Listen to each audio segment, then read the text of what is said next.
Hello viewers, আসসালামু আলাইকুম। সবাই কেমন আছেন? আশা করছি সবাই ভালো আছেন।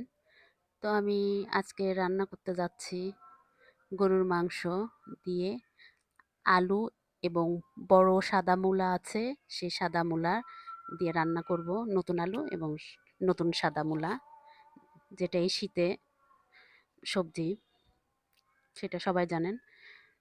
তো পেঁয়াজের সাথে সব ধরনের গোটা মশলা দিয়ে একটু হালকা ভেজে নেব, নিয়ে মাংসগুলো কষাবো।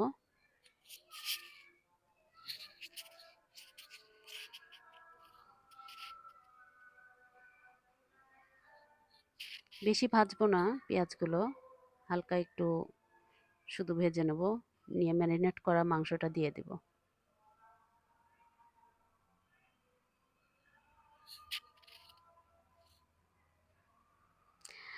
আমি কখনো রান্না করিনি এই আহ, মূলা দিয়ে গরুর মাংস। আমার আম্মু রান্না করতো, অনেক মজা লাগতো। তো আজকে একটু ট্রাই করলাম। তো ওর মধ্যে একটু যেহেতু ঝোল ঝোল একটু রাখবো, সেই যে কারণে ওর মধ্যে একটু রসুন দেব, একটু কাঁচামরিচ, যেটাতে দিতে হয় কমন জিনিস। মাংসগুলো কষিয়ে নেবো এখন ভালোভাবে কিছু সময়।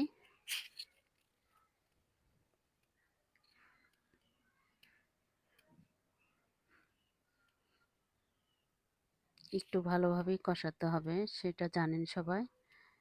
তো রসুনগুলো দিয়ে দিলাম মাংসের মধ্যে কষানো শেষে ঝোল দিয়ে। আর এই সেই আমার মূলা এবং আলু দুটো একসঙ্গে একটু ফ্রাই করে নিয়েছি। ফ্রাই করে নিলে একটু ভালো হয়, সেটা জানেন আপনারা।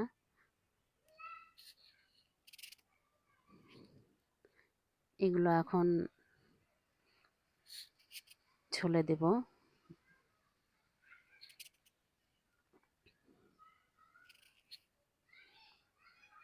একটু ঝোল বেশি থাকতেই দিতে হবে, তাহলে আলু মূলার মধ্যে একটু লবণ ঝাল সব একটু ঢুকবেন, নইলে তো ভালো লাগবে না।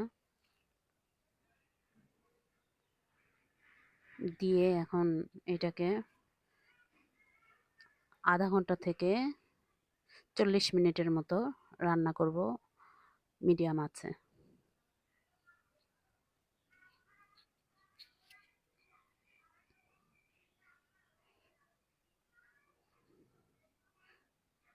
রান্না শেষে শেষমেশ এই চেহারা।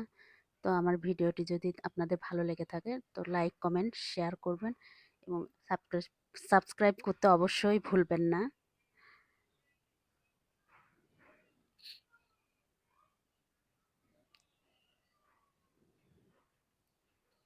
দেখুন, সুন্দর হয়েছে কালারটা। তো আল্লাহ হাফেজ।